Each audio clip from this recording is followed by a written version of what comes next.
अगर आप लोगों को मेरी वीडियोस अच्छी लगें तो इस लाल सब्सक्राइब के बटन को दबा दें और साथ ही इस बेल के आइकन को भी प्रेस कर दें ताकि मेरी आने वाली हर नई वीडियो का नोटिफिकेशन आप लोगों को मिलता रहे।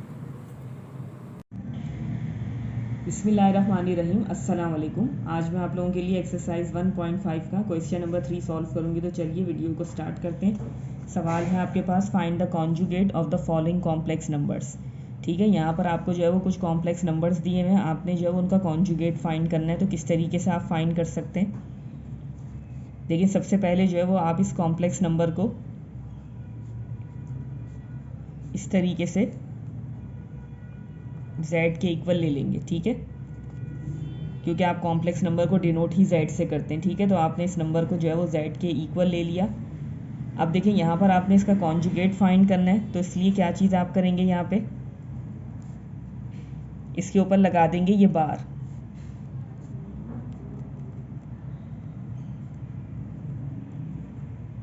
ठीक है,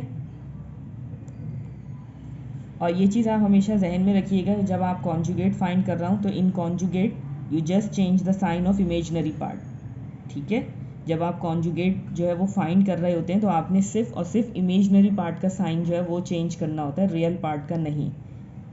तो आप किसी भी कॉम्प्लेक्स नंबर का कॉन्जुगेट किस तरीके से फाइंड कर सकते हैं, ये देखिए। ये एक तरीके से आपके पास ये जो बार है ये नेगेटिव साइन है, एक तरीके से आप इसे ये जो है वो कंसीडर कर सकते हैं। जैसे आपके पास अगर आप ये माइनस आप इसको सपोज कर रहे हैं तो ये क्या हो जाएगा, माइनस प्लस माइनस।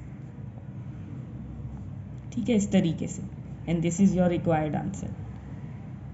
तो इस तरीके से आप किसी भी कॉम्प्लेक्स नंबर का कॉन्जुगेट फाइंड कर सकते हैं ये बार लगाकर।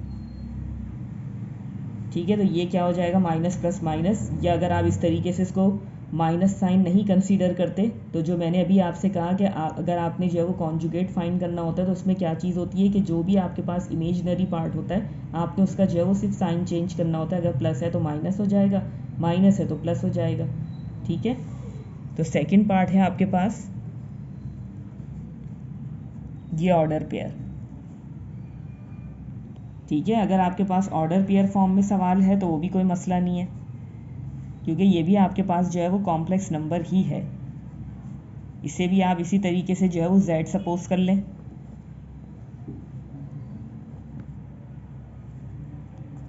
ठीक है, अब आपने कॉन्जुगेट फाइंड करना है, तो इस ब्रैकेट के ऊपर भी आप जो है वो इसी तरीके से ये पूरा बार लगा देंगे।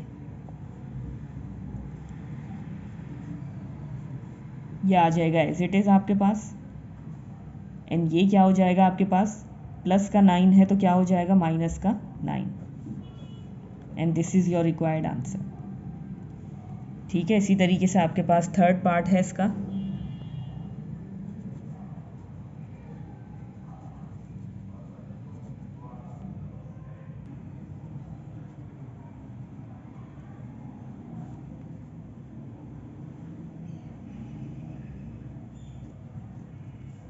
ठीक है, ये भी आपके पास जो है वो ऑर्डर पेयर फॉर्म में।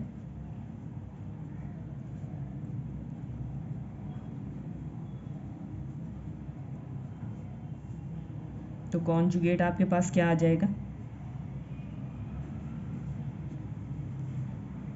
ठीक है, इस तरीके से ये +1 था, ये क्या हो जाएगा, माइनस का 1। नेक्स्ट है आपके पास फोर्थ पार्ट।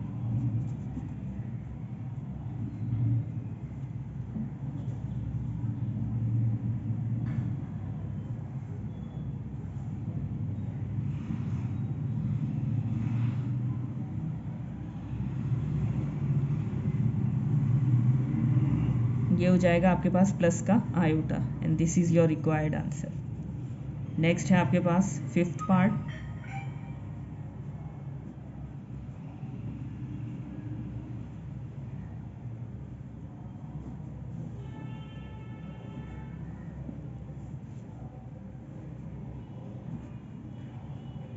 सबसे पहले देखिए यहाँ से मैं ब्रैकेट्स रिमूव कर दूंगी, तो ये हो जाएगा माइनस का 3/4, एंड ये हो जाएगा आपके पास प्लस माइनस माइनस 4/5 आयोटा। ठीक है, अब आप जो है उसको z के इक्वल कंसीडर कर लेंगे।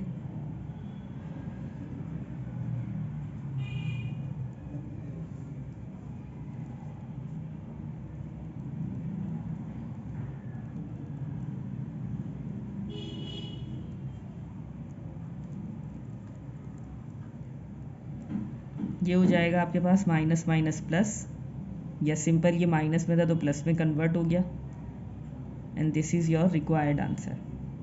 ठीक है, लास्ट है इसका पार्ट।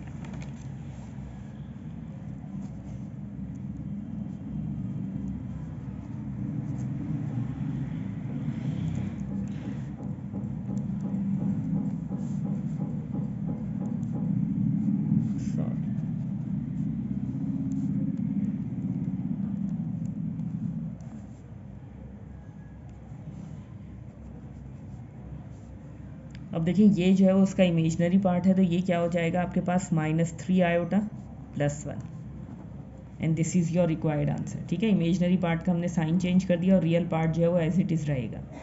नेक्स्ट है आपके पास क्वेश्चन नंबर 4।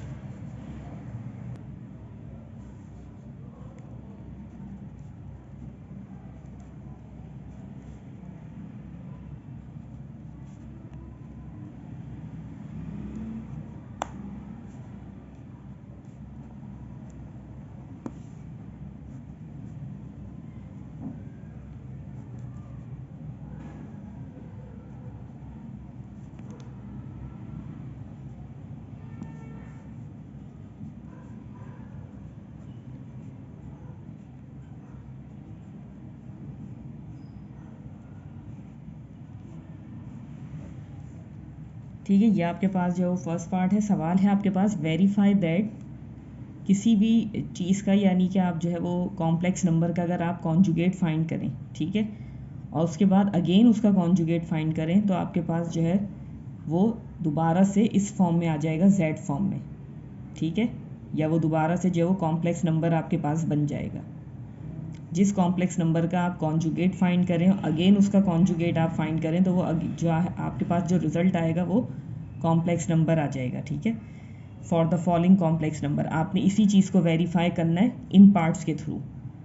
सवाल आपको यहाँ पे दिए जा रहे हैं, टोटल 6 पार्ट हैं सवाल में भी आपके पास, तो आपने जो है वो इसी तरीके से इस चीज़ को वेरीफाई करना है कि इन सवालों का आप कॉन्जुगेट फाइंड करें, अगेन उसका कॉन्जुगेट फाइंड करेंगे तो आपके पास दोबारा से जो है वो कॉम्प्लेक्स नंबर बन जाएगा।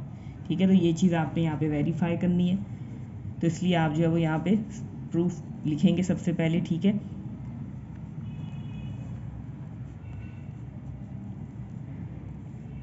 अब देखिए सबसे पहली चीज़ यहाँ पे क्या है कि मैं ब्रैकेट्स रिमूव कर दूँगी। ठीक है, क्योंकि ब्रैकेट का यहाँ पे कोई फ़ायदा नहीं है, तो यहाँ पे सबसे पहली चीज़ हमने ब्रैकेट्स रिमूव कर दी है। उसके बाद आपने इस चीज़ को जो है वो z के इक्वल ले लेना है। ठीक है, जैसे ही आपने इसको z के इक्वल ले लिया, अब आपने क्या करना है, यहाँ पे कॉन्जुगेट फाइंड करना है। बहुत ही सिंपल क्वेश्चन है ये, जिस तरीके से आपने प्रीवियस क्वेश्चन में कॉन्जुगेट फाइंड किया था, बिल्कुल इसी तरीके से जो है वो यहाँ पर भी आप फाइंड कर लेंगे। ठीक है, यहाँ तक सवाल जो है वो क्वेश्चन नंबर 3 की तरह है, बस थोड़ा सा अब आपने क्या करना है, इसको रिकॉन्जुगेट करना है।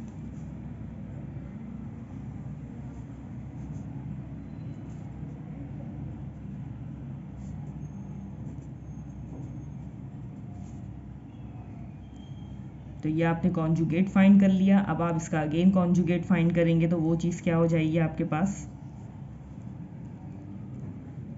ठीक है, अब की बार आप इस चीज़ का फाइंड कर रहे हैं, तो ये हो जाएगा आपके पास 4/7, एंड ये हो जाएगा आपके पास प्लस 9/10, और ये चीज़ आपके पास क्या चीज़ बन गई, यहाँ पे देख सकते हैं आप। मज़ीद आप इस तरीके से आगे लिख सकते हैं, =z, और यह आ जाएगा आपके पास प्रूफ्ड। ठीक है, इस तरीके से जो है वो आपने सवालों को यहाँ पे सॉल्व करना है, बहुत ही सिंपल वे में सारे सवाल जो है वो इजीली आप यहाँ सॉल्व कर सकते हैं।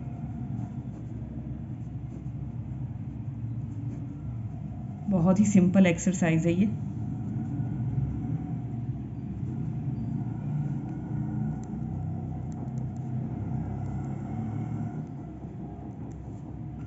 ठीक है, यहाँ पे सबसे पहले जो है वो ब्रैकेट्स मैंने रिमूव कर दिए, अब आपने इस चीज़ को जो है वो z ले लिया।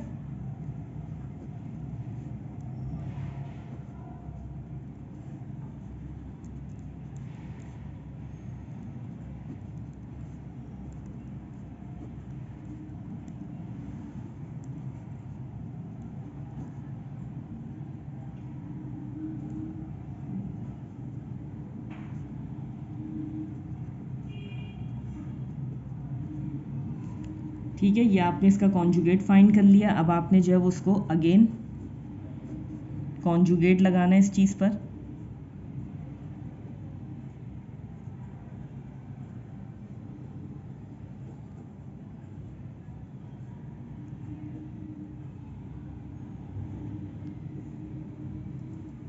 ठीक है, ये आ गई आपके पास ये चीज़।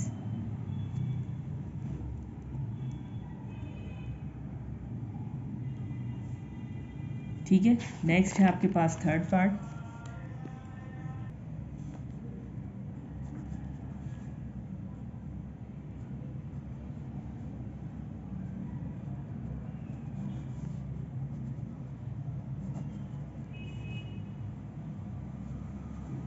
ठीक है, यहाँ पर आपके पास कोई ब्रैकेट्स नहीं है, इसलिए जो है वो इसको दोबारा इस तरीके से लिखने की ज़रूरत नहीं है विदाउट ब्रैकेट।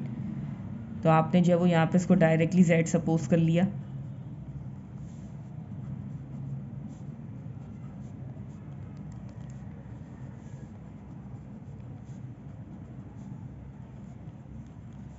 ठीक है, ये इसका फर्स्ट टाइम रिजल्ट आ गया।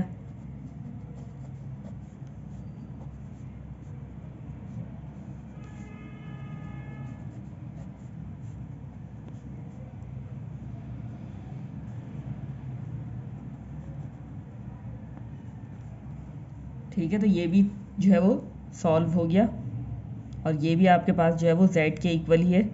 तो बहुत इजीली जो है वो इसको भी आपने यहाँ पे प्रूव कर लिया। इसी तरीके से फोर्थ पार्ट है आपके पास।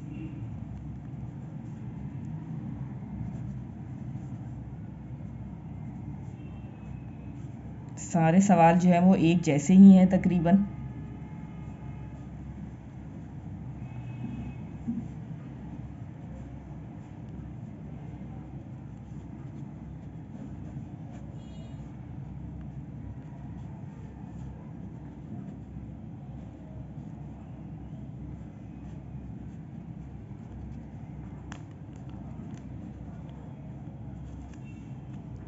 ठीक है, नेक्स्ट है आपके पास फिफ्थ पार्ट।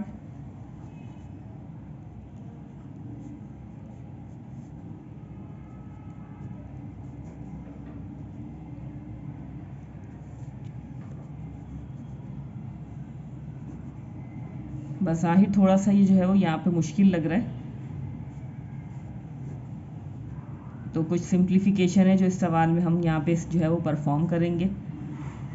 ये -2 जो है वो एज इट इज़ नीचे आ जाएगा। अब ये देखें, ये क्या हो जाएगा, माइनस माइनस प्लस, 3 1 ज़ा 3 एंड 3 3 ज़ा 9। तो आपके पास ऊपर आ जाएगा 10 और डिनोमिनेटर में आपके पास आ जाएगा 3 और यहाँ आ जाएगा आपके पास आयोटा। ठीक है, सवाल को आपने थोड़ा सा सिंप्लीफाई कर लिया। सिंप्लीफाई करने के बाद ये इस फॉर्म में आ गया। अब आपने जो है वो यहाँ पे इसको z कंसीडर करना है।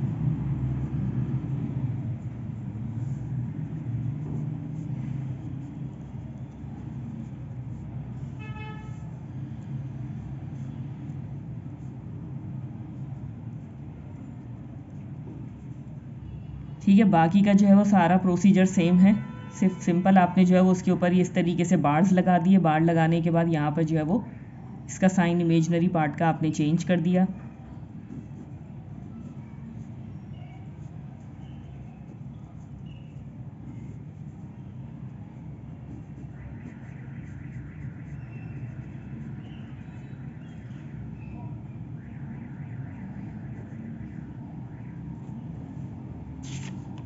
ठीक है, ये है इसका लास्ट और सिक्स पार्ट।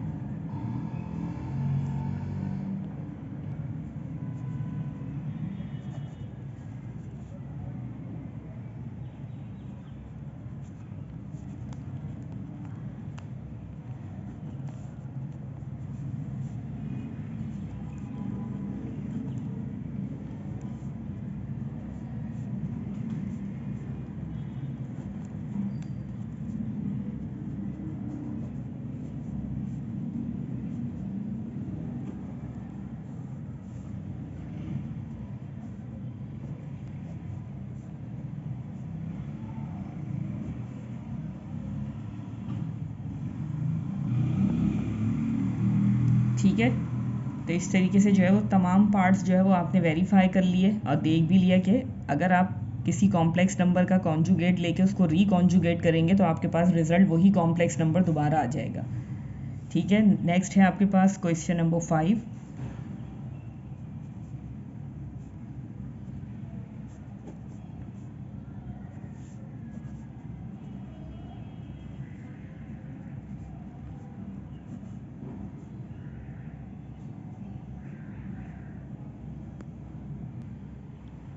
ठीक है, तो ये आपका जो है वो क्वेश्चन नंबर 5 है, find the values of X and Y when. ठीक है, यहाँ पर आपने जो है वो इस सवाल में एक्स और वाई की वैल्यूज़ फाइंड करनी है, जबकि सवाल आपके पास जो है वो कुछ इस तरीके से दिया हुआ है। ठीक है, राइट और लेफ्ट दोनों साइड पे आपके पास जो है वो कॉम्प्लेक्स नंबर्स दिए हुए और बीच में जो है वो इज इक्वल टू का साइन है। दो कॉम्प्लेक्स नंबर इक्वल तभी होंगे जब वो एक तरीके से ही लिखे हुए हों। ठीक है, आपने तरीके को देखना है, यहाँ पे कॉरस्पॉन्डेंस बन रही है उनके दरमियान, क्योंकि जब आप वैल्यूज़ लेंगे तो करस्पॉन्डिंग वैल्यूज़ लेंगे, तभी ये जो है वो आप यहाँ से एक्स और वाई की वैल्यू फाइंड कर सकते हैं इजीली। किस तरीके से, देखिए सबसे पहले आपने जो है वो नीचे सवाल उतार लिया।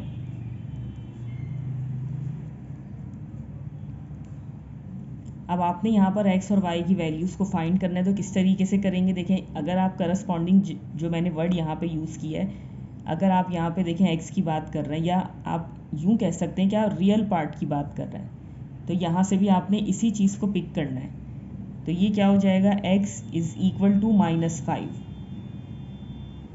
अब देखें x जो वेरिएबल है, यहाँ पे कोई चीज़ ना इससे मल्टीप्लाई हो रही है ना डिवाइड हो रही है, सिंपल आपने इन वैल्यूज़ को इस तरीके से लिया और डायरेक्टली आपको जो है वो रिज़ल्ट मिल गया। x की वैल्यू आपके पास डायरेक्टली आ गई -5।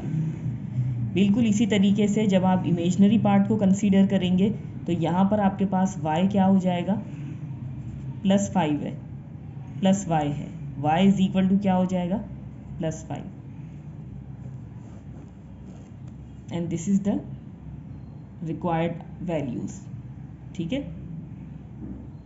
This is the required answer कह सकते हैं आप। ठीक है, नेक्स्ट है आपके पास सेकंड पार्ट।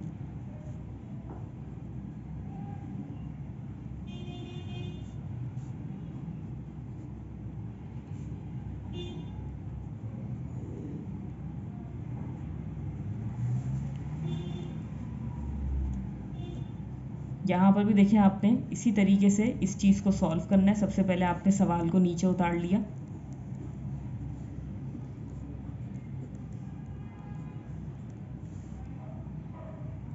अब देखें ये भी बिल्कुल इसी तरीके से दोनों कॉम्प्लेक्स नंबर हैं आपके पास, इनके दरमियान जो है वो इज इक्वल टू शो हो रहा है। ठीक है, क्योंकि आप जो है वो इनकी वैल्यू फाइंड कर सकते हैं,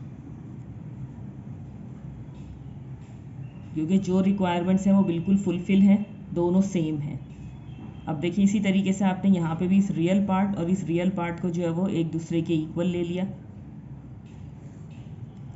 इसी तरीके से आप y को भी ले लेंगे यहाँ पे।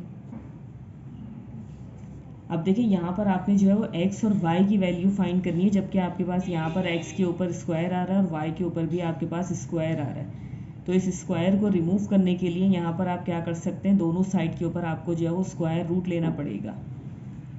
ठीक है, इससे स्क्वायर से ये रूट कैंसिल हो जाएगा, तो आपके पास x की वैल्यू आ जाएगी 16 का रूट आपके पास आ जाएगा 4।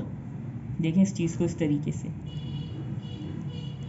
16 का अगर आप जो है वो LCM लेंगे तो आपके पास आ जाएगा 4 4 ज़ा 16, और 9 का इस तरीके से लेंगे तो ये हो जाएगा 3 3 ज़ा 9। ये पेयर बन के जब रूट से बाहर चले जाएंगे, पेयर बनेगा तो रूट से बाहर जाके आप इसको जो है वो 1 टाइम लिखेंगे। बिल्कुल इसी तरीके से यहाँ पर भी आपके पास 3 का पेयर बन रहा है, आप इस तरीके से ये शो करेंगे लाइन से इस पेयर को, और जब ये रूट से बाहर जाएगा तो 1 टाइम लिखा जाएगा। ठीक है, आई होप कि ये आपको चीज़ पता है।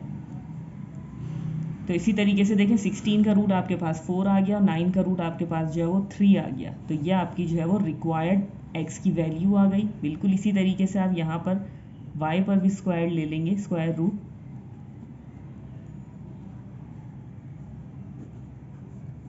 तो देखिए यहाँ पर 9 की 9 का जो रूट आएगा वो आएगा 3 एंड 25 का आ जाएगा आपके पास 5 and this is your required value of y। ठीक है, ठीक है, तो ये आपकी जो है वो रिक्वायर्ड वैल्यूज़ है या रिक्वायर्ड रिजल्ट है ये आपका। नेक्स्ट है आपका थर्ड पार्ट।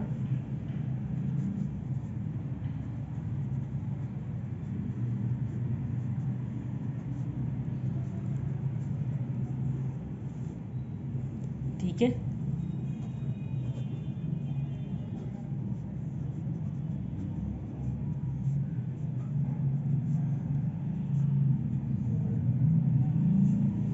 अब देखिए यहाँ पर भी आपने बिल्कुल इसी तरीके से वैल्यूज़ लेनी है। सबसे पहले आपके पास जो है वो रियल पार्ट में वाई स्क्वायर मौजूद है, तो आप वाई स्क्वायर ले लेंगे यहाँ पे, जो कि इक्वल टू है 121 के।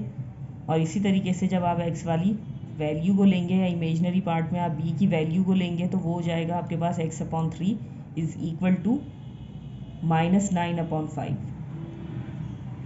ठीक है, जो वैल्यू जिस साइन के साथ होगी आपने बिल्कुल उसी तरीके से उस साइन के साथ ही लेनी है। ठीक है, अब देखिए यहाँ पर देखिए आयोटा को जो है वो आपने निगलेक्ट करना है। जब आप वैल्यू x और y की फाइंड कर रहे होते हैं तो इस चीज़ को आपने जो है वो यहाँ पे इग्नोर करना है। ठीक है, इस पार्ट में से आपने सिर्फ b की वैल्यू को उठाना है। अब देखिए यहाँ पर x के ऊपर स्क्वायर नहीं है, जबकि यहाँ पर y के ऊपर आपके पास स्क्वायर है, तो यहाँ पर आपने जो है वो स्क्वायर रूट लगाना है ताकि ये स्क्वायर जो है वो यहाँ से रिमूव हो सके। और 121 का रूट जो है वो आपके पास आ जाता है 11। ठीक है, 11 11 ज़ा 121। और दूसरा यहाँ पे देखें अपॉन में आपके पास जो है वो 3 मौजूद है, या आप यूँ कह सकते हैं कि x से जो है वो 3 डिवाइड हो रहा है, तो वहाँ जाके जो है वो मल्टीप्लाई हो जाएगा। तो ये हो जाएगा आपके पास माइनस प्लस माइनस 9 3 ज़ा 27/5। तो x की वैल्यू जो है वो आपके पास आ जाएगी -27/5 और y आ जाएगा आपके पास 11। लास्ट इसका पार्ट है फोर्थ।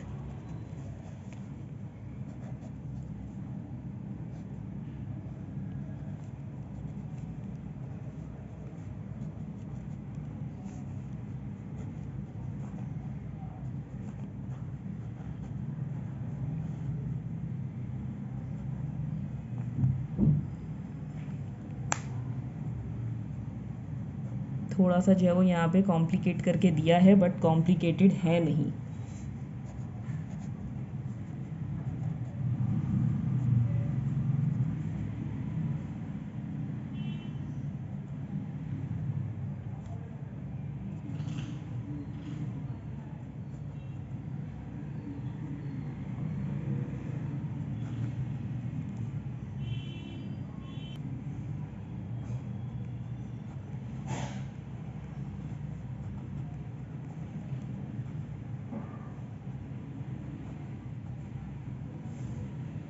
ठीक है, ये आपका सवाल है। अब देखें बिल्कुल इसी तरीके से आपने जो है वो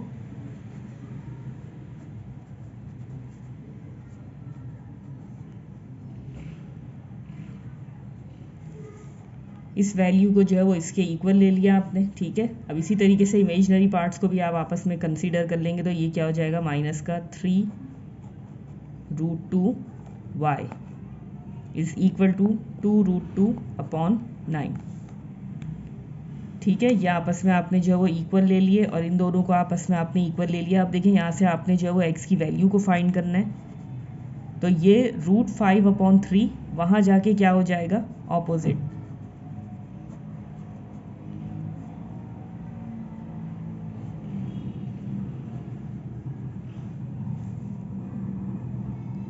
ठीक है, इस चीज़ को थोड़ा सा गौर से समझिएगा। यहाँ पे देखें x से ये पूरी चीज़ मल्टीप्लाई हो रही है। ठीक है, जब मैं उसको राइट हैंड साइड पे लेके जाऊंगी तो वहाँ जाके ये चीज़ जो है वो इससे डिवाइड होगी। यहाँ पर ऑलरेडी आपके पास नंबर जो है वो फ्रैक्शन फॉर्म में है। फ्रैक्शन के नीचे आपके पास अगेन आपके पास जो फ्रैक्शन आ जाता है, तो जब आप उसको ऊपर लेके आते हैं तो वो चीज़ क्या हो जाती है, रेसिप्रोकल हो जाती है। इसीलिए मैंने इसको डायरेक्ट जो है वो रेसिप्रोकल फॉर्म में ही लिखा है। √5/3 से इसको 3/√5 लिखा है। ठीक है, अगर आपको ये चीज़ समझ में नहीं आ रही तो आप इस चीज़ को यहाँ पे ऐसे भी देख सकते हैं।